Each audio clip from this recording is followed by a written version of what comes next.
सभी को जय जिनेन्द्र। अभी हम लोग पंडित दौलत राम जी द्वारा रचित श्री छैड़ाला जी ग्रंथ के स्वाध्याय के अंतर्गत पंडित दौलत राम जी और उनके शिष्य का संवाद सुन रहे थे। 2 एपिसोड हमारे हो चुके हैं जिनमें हमने 11 प्रथम ढाल के 11 छंदों का स्वाध्याय कर लिया है। आइए आज हम फिर से प्रारंभ करेंगे और वहीं से उस संवाद को सुनना प्रारंभ करेंगे। श्लोक क्रमांक छंद क्रमांक 12 से फिर से संवाद प्रारंभ होगा। आइए उसके पहले हम मंगलाचरण करते हैं। यदि अभी तक आपने हमारे चैनल को सब्सक्राइब नहीं किया है तो सब्सक्राइब कीजिए, लाइक कीजिए, शेयर कीजिए और हमारे भव्योदय चैनल के रेगुलर विद्यार्थी बनने के लिए चैनल को सब्सक्राइब करके कमेंट में अपना नाम भेज दीजिए तो आप हमारे भव्योदय चैनल के रेगुलर विद्यार्थी बन जाएंगे और निरंतर हमारे साथ फिर स्वाध्याय कर पाएंगे। आइए मंगलाचरण करते हैं। 3 भुवन में सार वीतरागवे ज्ञानिता शिव स्वरूप सेविकार नमः त्रयोग समारिकै। बोलो पंच परमेश्वरी भगवान की जय। आइए आज का स्वाध्याय प्रारंभ करते हैं। पंडित दौलत राम जी से उनका शिष्य प्रश्न करता है कि पंडित जी, नरक गति में भूख किस प्रकार, नरक की आयु क्या होती है और मनुष्य गति की प्राप्ति का कारण क्या है। उसकी इस जिज्ञासा का उत्तर देते हुए पंडित दौलत राम जी छैड़ाला की प्रथम ढाल के 12वें छंद में कहते हैं। 3 लोक को नाज जुखाए मिटी न भूख कड़ा न लाए ये दुख बहु सागर लो सहे कर्म जोग ते नर गति लहे। 3 लोक को नाज जुखाए मिटे न भूख कड़ा न लाए ये दुख बहु सागर लो सहे कर्म जोग ते नर गति लहे। क्या कह रहे? 3 लोक अर्थात तीनों लोकों का, ऊर्ध्व लोक, मध्य लोक और पाताल लोक, तीनों लोकों का नाज अर्थात अनाज जू खाए जो भी व्यक्ति खा ले। अर्थात नरक में इतनी भूख लगती है कि तीनों लोकों का यदि अनाज खा लिया जाए तब भी भूख मिटने वाली नहीं है। नरक में कितनी भूख लगती है? नरक में इतनी क्षुधा की पीड़ा होती है कि तीनों लोकों का समस्त अन्न खा लेने पर, ग्रहण करने लेने पर भी भूख शांत नहीं होती है। फिर भी मिटे ना भूख कड़ा न लहाए, वहां पर भूख मिटती नहीं है और एक कण अन्न का भी उन्हें प्राप्त नहीं होता है। बताइए मान्यवर, जहां तीनों लोकों का अन्न ग्रहण करने के बाद भी भूख शांत नहीं होती है, फिर जरा विचार करें कि एक दाना भी अन्न का वहां प्राप्त नहीं होता है। कितनी बड़ी बात है। तो फिर अपने शिष्य को समझाते हैं। शिष्य पूछता है कि पंडित जी, ऐसे दुख कब तक सहने पड़ते हैं? तो फिर कहते हैं पंडित दौलत राम जी, ये दुख बहुसागर लो सहे। ऐसे दुख बहुसागर अर्थात बहुत सारे सागर तक सहन करने पड़ते हैं।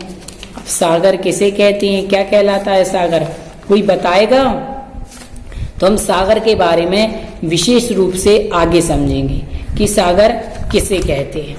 ठीक है, अभी हम इसी छंद को पूरा करते हैं। फिर प्रश्न करता है कि मनुष्य गति कैसे प्राप्त होती है। तो पंडित दौलत राम जी कहते हैं, कर्म जोगते नरगति लहे। कर्म योग अर्थात किसी विशेष शुभ कर्म के उदय से, विशेष पुण्य कर्म के उदय से मनुष्य गति प्राप्त होती है। लहे अर्थात प्राप्त होती है। विचार कर ले मान्यवर कि नरक में इतनी तेज भूख लगती है कि तीनों लोकों का अनाज खाने के बाद भी भूख शांत नहीं होती है। तीनों लोकों का यह जीव अनाज खा लेता है फिर भी भूख शांत नहीं होती है। और ऐसे दुख बहुसागर अर्थात बहुत सागर तक सहन करने पड़ते हैं। और कर्म पुण्य कर्म के योग से, विशेष शुभ कर्म के उदय से मनुष्य गति, मनुष्य पर्याय प्राप्त होती है। ठीक है, अब मनुष्य गति के दुख के संबंध में फिर शिष्य जिज्ञासा करता है कि अब मनुष्य गति में भी दुख है क्या, कौन कौन से दुख हैं। तो फिर पंडित दौलत राम जी छंद क्रमांक 13 में बताते हैं, जननी उदरे बस्यो नवमास, अंग संकुचिते पाई त्रास, निकसत जे दुख पाए घोर, तिनको कहत न आवे और। जननी उदरे बस्यो नवमास, अंग संकुचिते पाई त्रास, निकसत जे दुख पाए घोर, तिनको कहत न आवे और।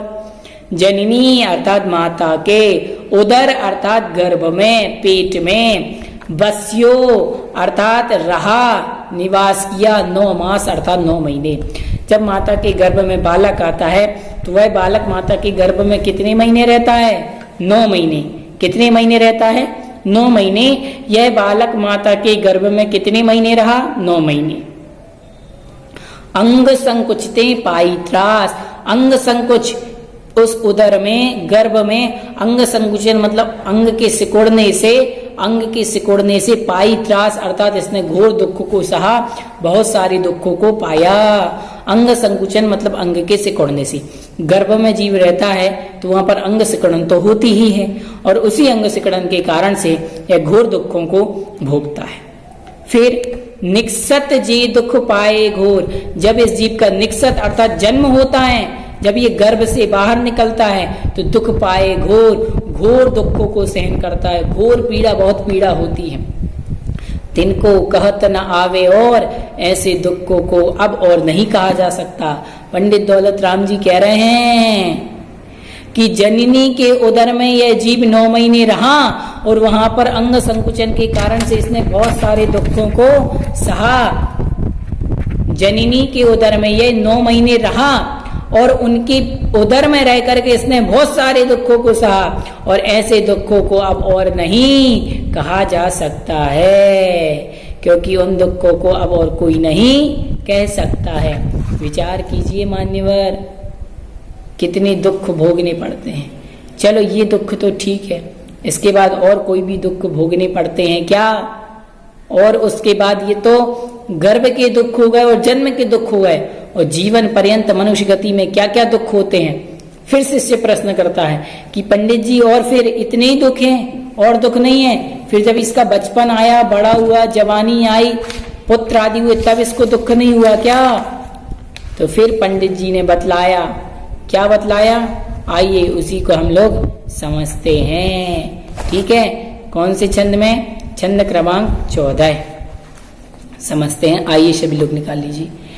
बालेपने में ज्ञान न लयो, तरुणी समय तरुणी रत रयो, अर्धमृतक समबूढ़ापनो, कैसे रूप लखे आपनो। बालेपनी में ज्ञान न लयो, तरुणी समय तरुणी रत रयो, अर्धमृतक समबूढ़ापनो, कैसे रूप लखे आपनो। क्या कह रहे हैं पंडित जी, जरा ध्यान से सुन लीजिए। बालपने अर्थात बचपन में, ज्ञान न लयो, ज्ञान नहीं लिया अर्थात ज्ञान प्राप्त नहीं हुआ। जब ये जीव बचपन में रहा तो इसको तो ज्ञान ही नहीं था, क्या अच्छा है और क्या बुरा है। मतलब बालपने में, बचपन में ये कैसा रहा? ज्ञानहीन रहा। फिर बड़ा हुआ तो तरुण अर्थात जवानी में, तरुण समय अर्थात जवानी के समय में, तरुणी रत रयो अर्थात स्त्री में लीन रहा। पहले तो यह जीव जब बचपन में था तो इसको ज्ञान नहीं था, क्या अच्छा है क्या बुरा है, कैसे कल्याण करना है। लेकिन जब बड़ा हुआ तो स्त्री में लीन हो गया, जवानी आई तो स्त्री में लीन हो गया, और अर्ध मृतक सम बूढ़ापनो, और जब बुढ़ापा आया तो अर्ध मृतक आधे मरे के समान इस जीव की क्या हो गई, हालत हो गई। अधमरा जैसा यह जीव क्या हो गया।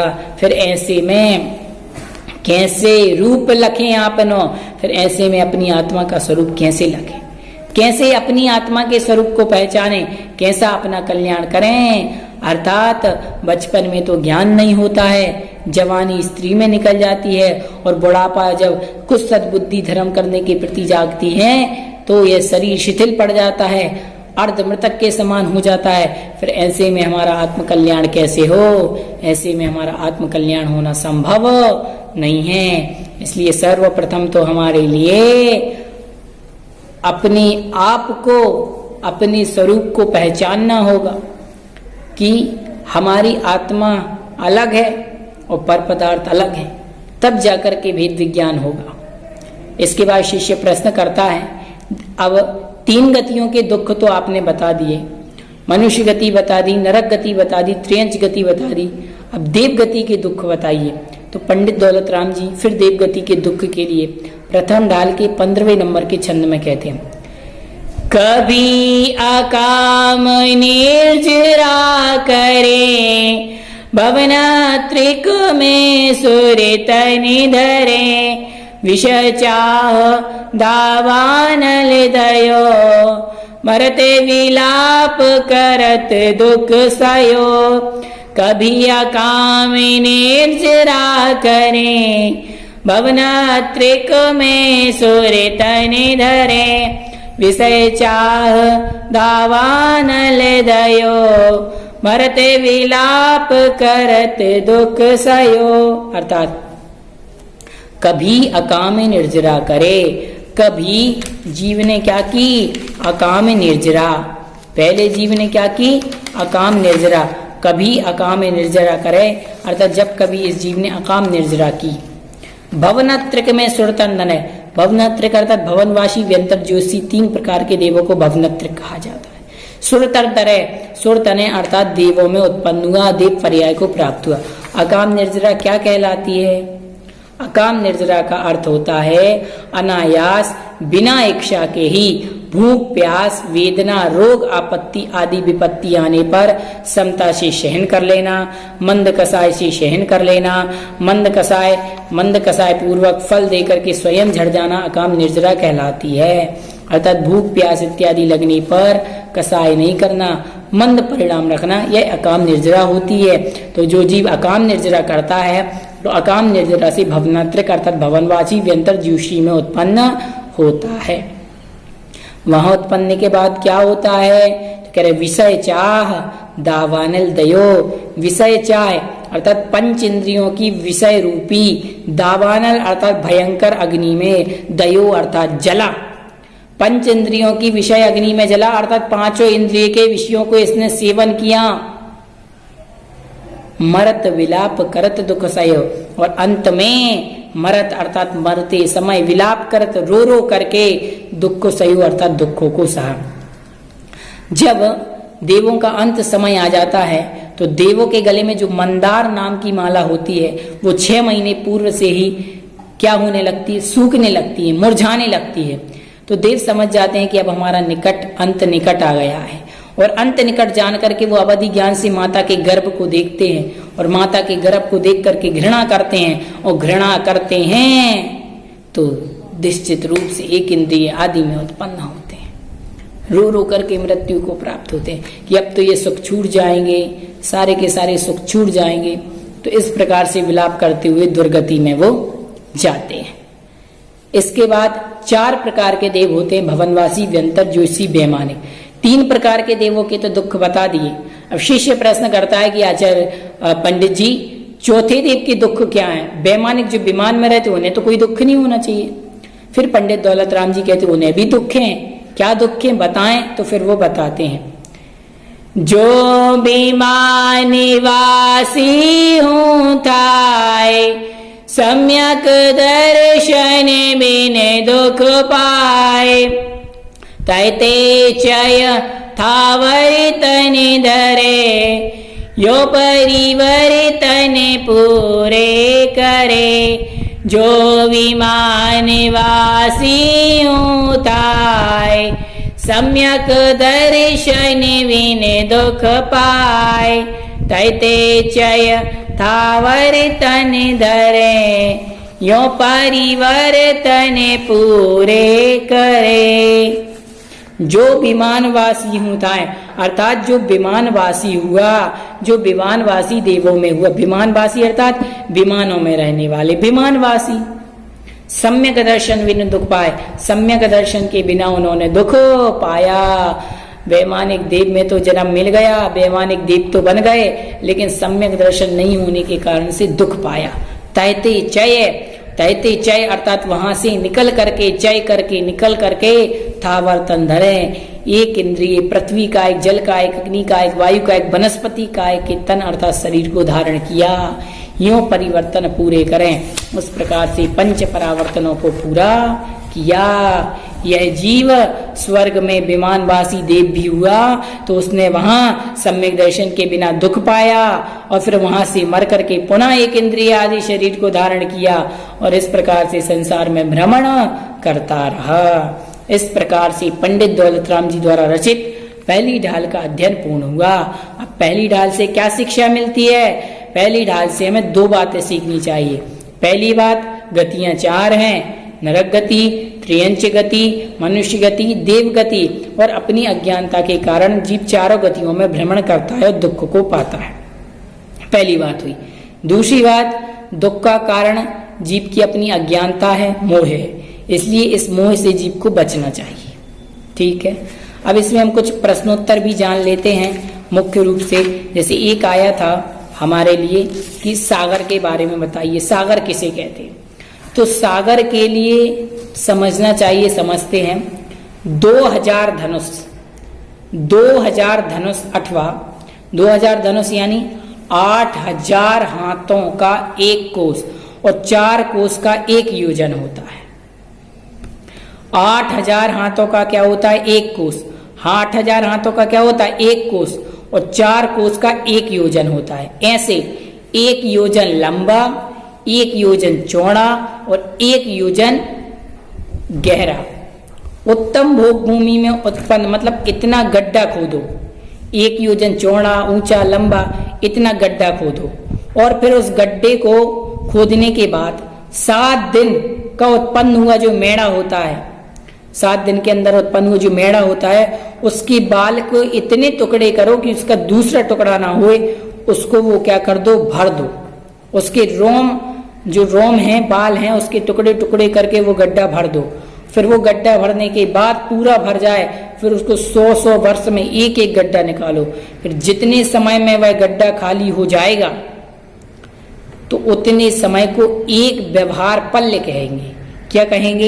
एक व्यवहार पल्य। और व्यवहार पल्य से असंख्यात गुना बड़ा होता है उद्धार पल्य, और उद्धार पल्य से असंख्यात गुना बड़ा होता है अद्धा पल्य। ऐसे 10 कोड़ा कोड़ी व्यवहार पल्यों का एक व्यवहार सागर होता है। ऐसे 10 कोड़ा कोड़ी उद्धार पल्य जब हो जाएंगे तब एक क्या होता है? ऐसे क्या कह रहे हैं यहाँ पर? 10 कोड़ा कोड़ी व्यवहार पल्यों का एक व्यवहार सागर होता है, और 10 कोड़ा कोड़ी उद्धार पल्यों का एक उद्धार सागर होता है। ऐसे द्वीप समुद्रों में जानना चाहिए 10 कोड़ा कोड़ी अद्धा पल्यों का एक अद्धा सागर होता है, और अद्धा सागर से नारकी त्रियंच देवों की आयु के 8 कर्मों की स्थिति प्रमाण जानना चाहिए। अब कोड़ा कोड़ी किसे कहते हैं? 1 करोड़ में 1 करोड़ का गुणा करने पर जो संख्या प्राप्त होती है उसे हम कोड़ा कोड़ी कहते हैं। समझ गए या नहीं? ठीक है, अकाम निर्जरा जान ही गए हैं। देव एक इंद्रिय में क्यों जाते हैं? क्योंकि उनकी मंदार माला मुरझाने लगती है 6 महीने पहले से, और माता के गर्भ को देख करके वो घृणा करते हैं, इसलिए।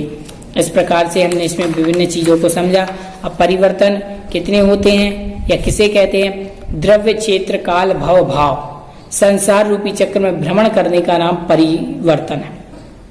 परिवर्तन 5 होते हैं: द्रव्य, क्षेत्र, काल, भव और भाव। इस प्रकार से हमारी प्रथम ढाल हुई और संवाद पूरा हुआ।